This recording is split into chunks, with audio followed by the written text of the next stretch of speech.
We are now turning to a conversation on the role of chemistry for circularity. A future-proof circular economy starts with the selection of chemicals and materials that protect human health and the environment and have a positive impact on future product use and cycling. What does it mean to innovate for safer chemistry in a circular system? And how do we make a safe, then circular future a reality? Kevin Pollard joins me for this conversation today. Kevin is the head of Unit Exposure and Supply Chain at the European Chemicals Agency. Hello, Kevin. Hi, Christina, and thanks for inviting me today. Thank you for being with us today. Kevin, what is the mission of ECHA and how is your work contributing to the EU Chemical Strategy for Sustainability? Thanks. Yeah, before I turn to the chemical strategy, maybe good to say a few words about our main mission at the moment, which is around what we call the integrated regulatory strategy. This is where most of our key performance indicators and our resources are invested at the current time, and essentially relates to, let's say, the smooth running of the REACH and CLP and other legislations under our current responsibility. So essentially, the integrated regulatory strategy, a big element is related to what we call the legacy of the past. A lot of existing chemicals that were already on the market when REACH was implemented. And ECHA's mission there is to identify potential chemicals of concern, propose regulatory action where needed, and otherwise identify this pool of substances of low priority for regulatory action. So of course it's more complex than that, but those are the main lines of our current work and our current mission. And really it's about clearing the chemical universe of chemicals of concern. And if you're interested to know more, we have web pages about our integrated regulatory strategy. Now, of course, in parallel to that, in particular during this year, we'll be making investments towards the chemical strategy.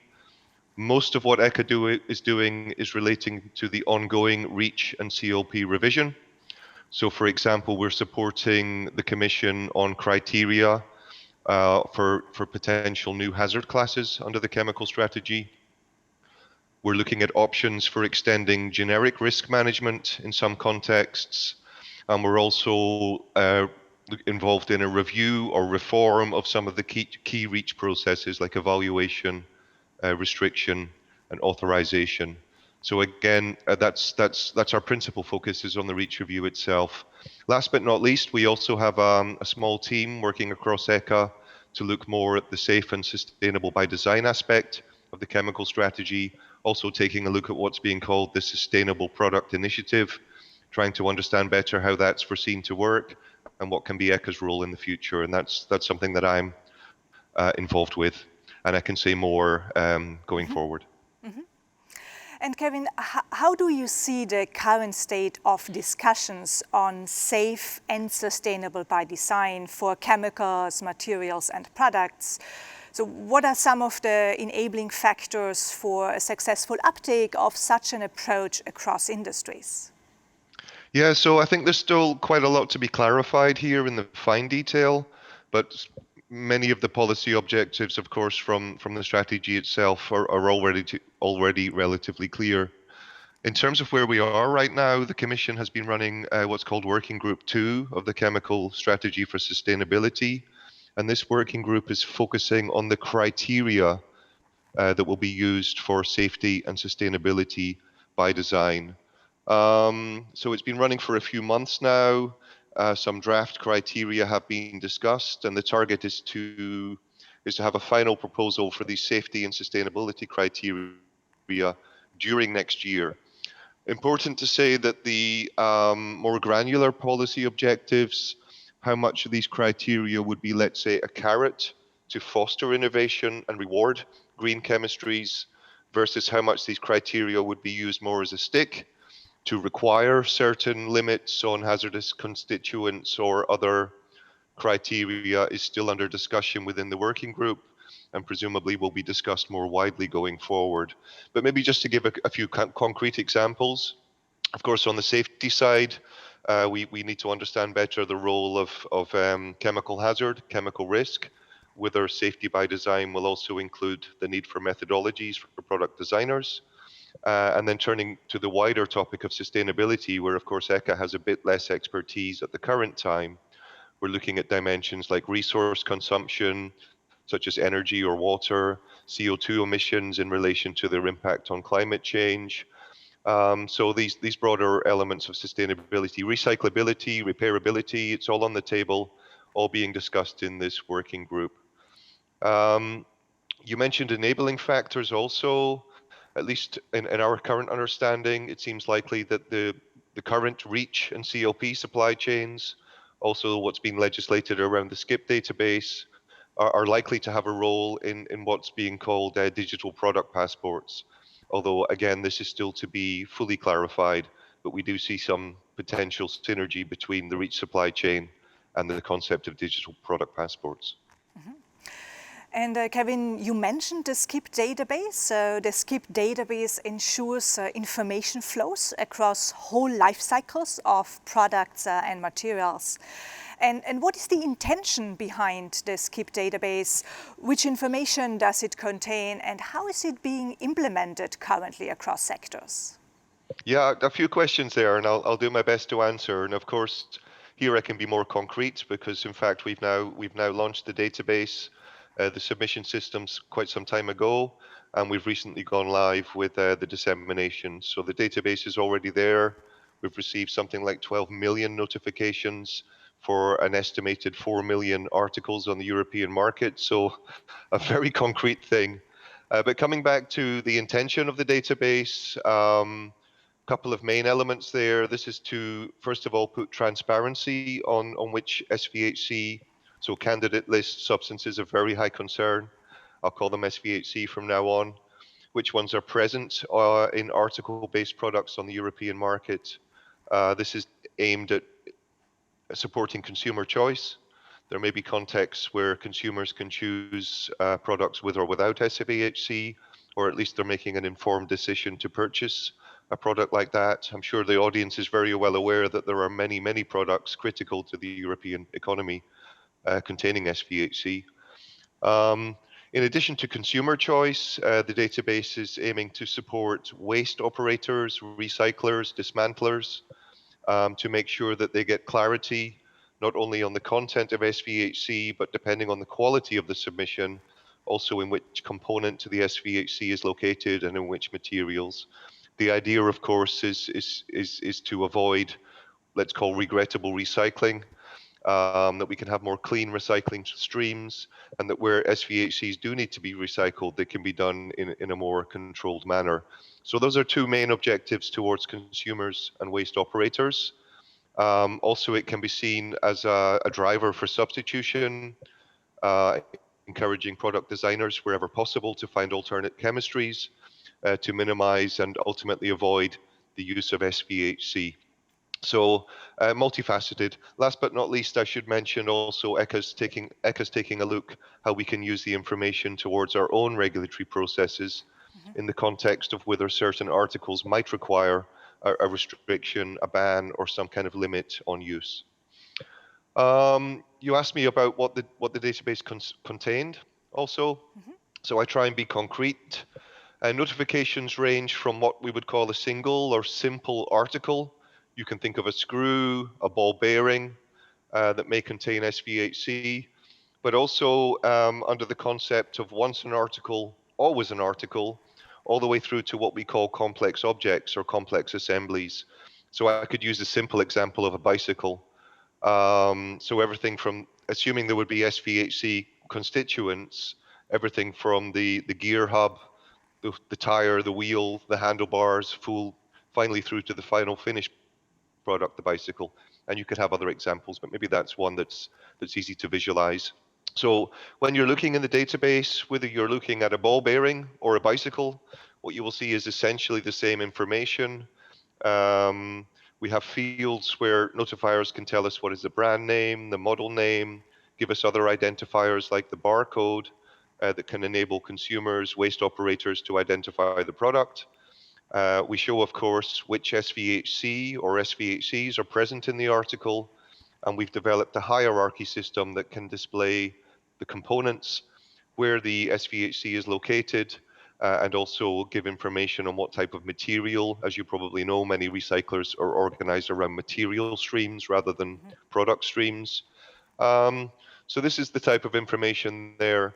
Now, of course, I'm talking about consumers and waste operators as the primary target, but important to emphasize the database is available to everyone. And in case you didn't have a look, I would encourage the audience to do so. Yeah, maybe just one more thing to mention on that. I already talked about how many submissions we got. There's different ways of submitting to the database. For smaller companies, they can use an online wizard. It's also possible to submit in Euclid, which is a structured format for many chemical legislations now. And last but not least, we've also enabled what we call a system-to-system notification.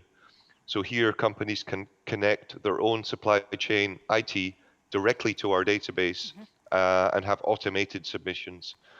So this is a step in the direction of digitalization. I think we'll return to that, and has been the method by which we've received the vast majority of submissions until now.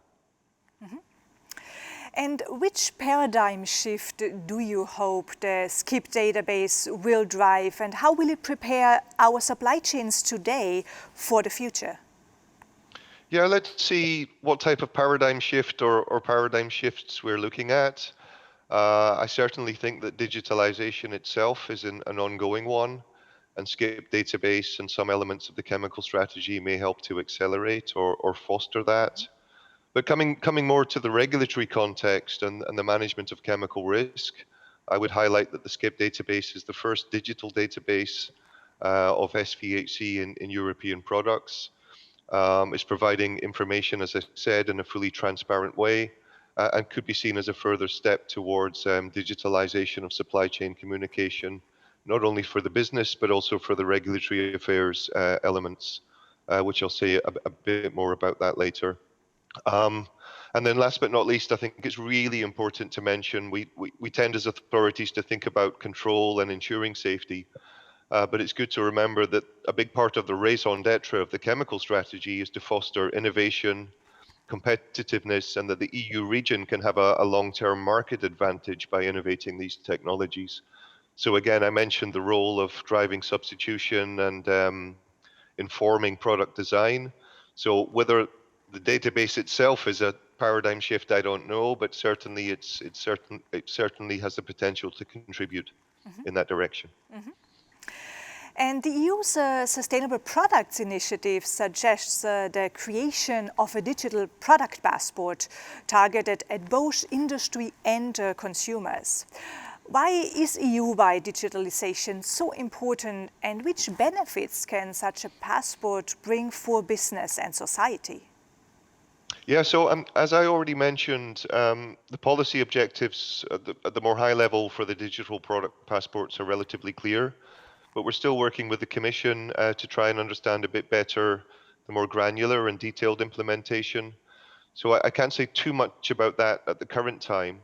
What I would say, though, already from our previous work on the REACH supply chain, which is around the obligation for registrants to output safe use advice and to make an exposure scenario attached to their safety data sheet towards formulators of mixtures, and then ultimately all the way down the supply chain to end users, producers of articles, and so on.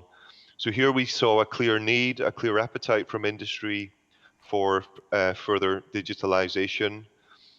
Companies have complex SAP-like supply chain inventories. They're procuring chemical ingredients from a wide variety of suppliers.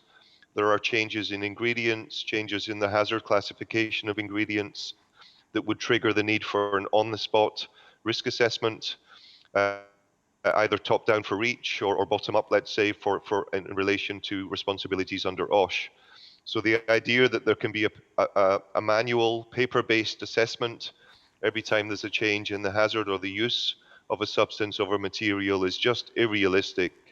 So companies have for several years started to invest in more automated systems for these regulatory based inventory transactions.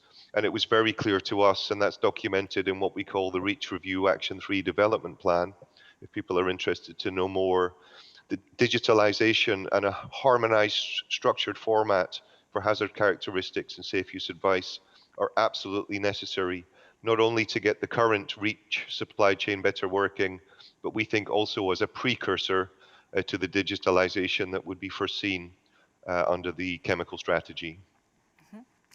And Kevin, you mentioned a very concrete example of the bicycle, also very relevant, of course, to consumers. So how do you envision that the information in the SCIP database, or also in the digital product passport, will be used by consumers and will enable consumers to make more sustainable choices? Yeah, I think I already, in terms of how SCIP contributes to consumers, the consumer choice, the transparency, plus, of course, the interests of consumer NGOs, some of which are also looking at making their own application based on the information in the SCIP database. For digital product passports, as I said, I cannot give a fully clear answer.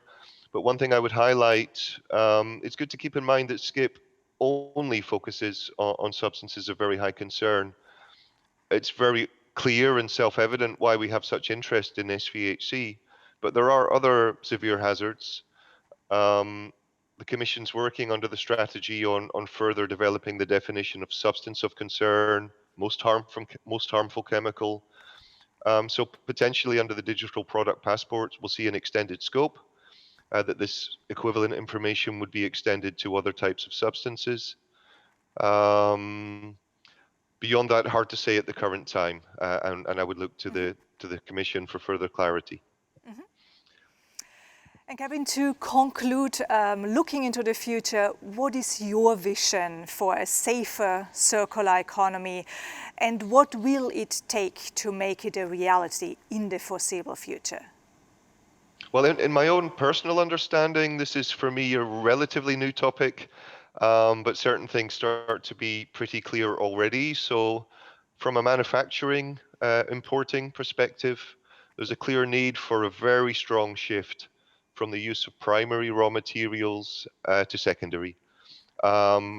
Examples that are often given, rare earth metals that are being extracted from the ground in other regions of the world. We're dependent on them economically, and we may have some opportunity to actually recycle back some of these materials, reduce our reliance on other regions, and also have a greener footprint, let's say, a more safe and sustainable footprint towards using them. So again, a strong or massive shift towards secondary raw material production, and as I mentioned, repairability of existing products. And the question, I think, in particular from an ECHA perspective, is how to do that in a way where these materials will still be safe and that we're not recycling hazardous chemicals without being aware of that and without taking appropriate measures. Apart from this shift in material production, it's also very clear that substitution is key.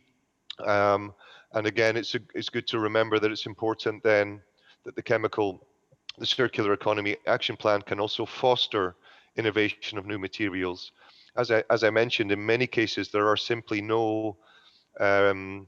there's no viable alternative for some materials or chemistries for which our economy is fully reliant. So we need to balance here.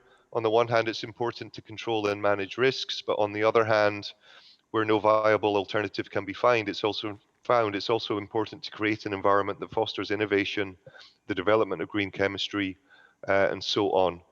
And then maybe last but not least, until or unless viable alternatives can be found, it's important, in my view, to have full transparency, at least sufficient to enable risk assessment by the relevant operators, and the generation of any necessary safe use advice towards customers or users. And maybe last but not least, we do believe that transparency, carefully done, and open data can also spark and foster innovation in its own right. Thank you very much, Kevin, for sharing your valuable views and insights with us today. Thanks for having me to talk here today again. Thank you.